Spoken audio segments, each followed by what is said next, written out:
Today, we're going to talk about the executive call. We'll talk about what it is and why it is so important and where it comes in the sequence of the sales process. So let's start with, what is the executive call? That's your opportunity to speak with the prospect for the first time.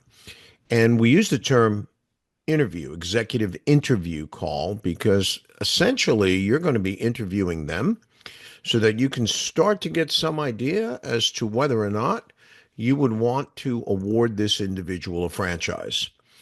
Conversely, they're going to be interviewing you and asking questions because they want to know, is this the franchise that they should be involved with? And generally speaking, hearing those answers directly from the franchisor is a very, very important part of the process. So, where does it happen? So, as you know, our process is a lead comes into our CRM.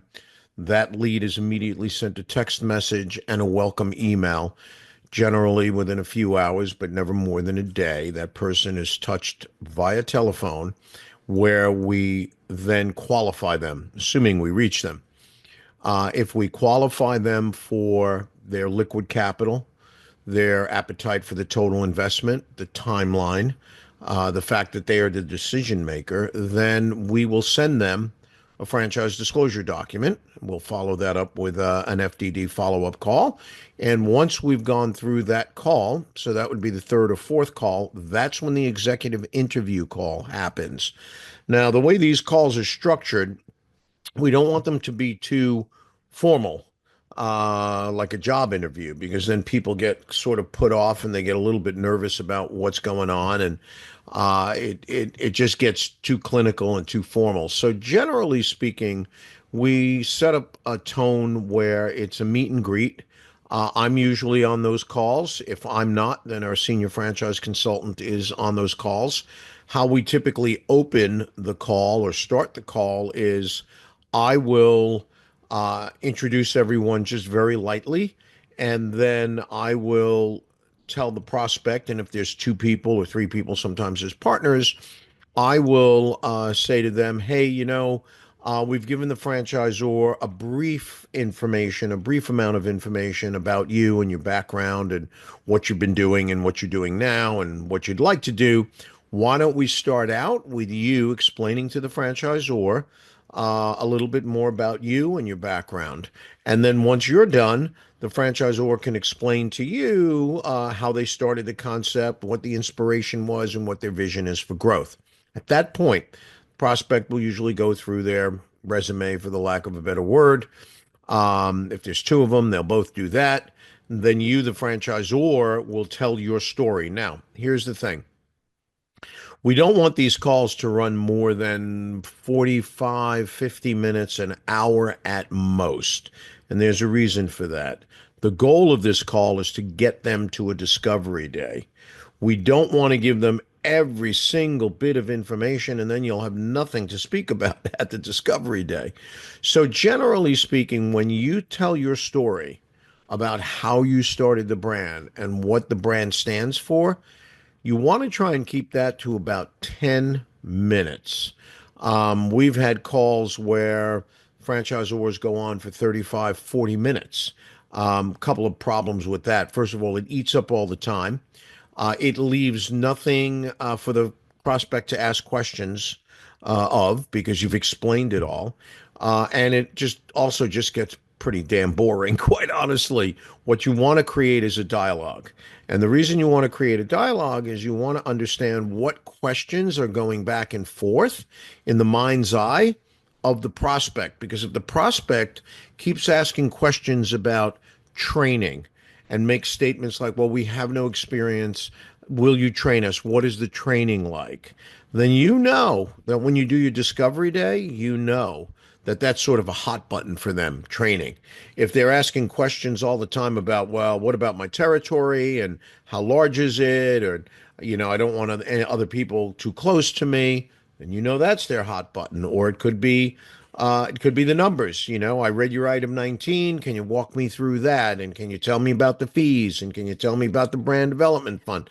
Then the fees are are what's on their mind. So it's very important that rather than you preach to them, rather than you present to them, the goal is to have a dialogue back and forth as an interview.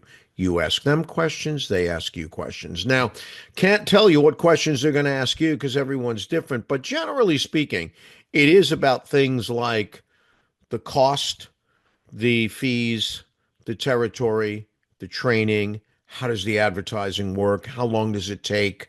Do you help me find a location? Pretty much the questions that are most likely on your FAQ section of your website. So if you go through those, you'll pretty much know what an individual is going to ask you. The questions you're going to ask them, among other questions that you might find relevant to the conversation at that time, you certainly want to ask them, who will be operating the unit? Is that you? Are you going to hire someone? Do you have a partner? The reason you want to know that is if they haven't said anything about a partner up to that point, and now all of a sudden they talk about a partner, well, then we got to get the partner involved in the conversation because we don't want the prospect at the last minute saying, well, I like it, but I got to ask my partner. So we want to start to flesh that out if they haven't already told us. And again, if they've told us they have a partner, then the partner would be on the executive interview call, or there wouldn't be a call because we want all the decision makers on the call. So some of the other things that you would want to ask them if they're gainfully employed is, are you going to be quitting your job to run the shop, or are you going to hire someone?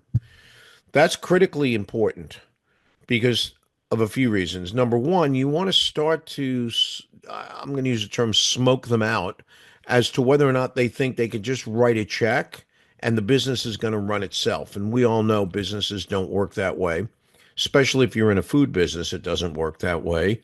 So we want to know what level of involvement they're going to have. And that level of involvement could be a lot in the beginning until they hire and train a general manager and then back out. We're not looking to sell anyone a job. So if you have an expectation that the owner must work in the shop 5 days a week, 6 days a week, we probably have some other issues to discuss. Franchising is about a system where the owner builds a team, the team works the system, and the system runs the business. So you want to understand that. Now, if they're married and their spouse is also working and their spouse is going to quit their job and work, or they're going to quit their job and the spouse is going to work, that's good because it doesn't put any downward pressure financially on the business, which could have a lot of pressure in the beginning in terms of, making bills. But more importantly, if they're a single person and they're quitting their job and they're looking for funding, chances are they're not going to get funding if they have no other source of income. So the first question is, are you going to be running this? And if not, who is? Or are you going to quit your job? Another question, could be the second question, could be the first. There's no particular order, but I usually like to ask who's going to run it first. It's a softer question. The next question could be a little tougher, but it'll all tie together. And that next question is, how are you funding this? How are you going to make this investment? And I give them choices. Are you self-funding this? Are you writing the check to build out the restaurant? Or are you in need of financing? If they say they're self-funding, usually I'll delve into that a little bit more and I'll say, okay, so you understand the investment is between $375,000 and $580,000. You're prepared to fund that in total? And I'm quiet for a moment here. Let them answer the question. Sometimes they'll backpedal and go, oh, no. I thought you meant just the cash required. That I'm going to put up and then I'm going to get funding. So now we're back to funding. So funding, okay, great. How much cash do you have? Because you need to come up with a cash infusion, typically about 20-25% of the top side, the top end of item 7. So let's say your item 7 is $800,000. That person needs to step up to the plate with about 20% of that, 160 grand, 200 grand, somewhere in that neighborhood. Okay. If they don't have 20-25% of the number, the total number, okay, then chances of them getting financed under SBA Probably non-existent. So you want to find out who's running it, how are you funding this? The third question you'll want to ask is, what's your timeline? We're looking for people. By the way, when I ask what's your timeline, I follow it up with a statement. So I'll say, what's your timeline to open? We're looking for people who want to open within the next 7 to 9 months. Is that you? Oh, no, no, not me. No, I'm just investigating right now. I can't open this year. Oh, okay, that's fine. By the way, you can continue the conversation. You don't want to be rude. Um, or if they say, "Oh, gee, yeah, I didn't realize it takes that long." What do you mean? What do you mean? What do you think? Oh, I thought I could be open in 2 or 3 months. Now you've got to explain. Well, we have to find a site. The site has to get built. You have to get trained. It typically takes 6, 7, 8, 9 months in order to get open. Is that your timeline? So now you've got three questions. Who's running it? How are you funding it? What's your timeline? That's really, really important. And again, these aren't questions like an inquisition. These are questions that are happening rather in the conversation. Um, the another question you may want to ask, I like to ask it, is what's the area you're thinking of opening up? Do you have a location in mind? Do you have an area in mind? Very often they'll say, "Oh yeah, yeah, I want to be in XYZ town, or I live here, or yeah, I think this would be a good spot." And you can talk a little bit about that and get their understanding as to why that may be a good location or not. So you're having the type of conversation where you're answering questions, you're asking questions. Everyone should walk away from the executive call ready to take the next step. Now, what's the next step? The next step is discovery day. So what do we reiterate? And usually I'll do it, or our senior franchise consultant will do it. Um, the next step would be, we need an application, formal application filled out. And I usually follow that up with, now it doesn't obligate the franchisor to award you a franchise, and it doesn't obligate you to buy a franchise. Okay, so I typically will do that. Um, and then we'll need to schedule you for a discovery day. So usually also, as I mentioned, our senior franchise consultant, Amy Kervin, will be on the phone, on the call, or sometimes the sales consultant for that particular individual will be on the call. And then I'll toss it back to them. Hey, they'll get in touch with you. We'll set up a discovery day. Usually what I like to do is on the executive call, I like to talk about days and times. So, hey, is next Saturday good, or next Friday afternoon good?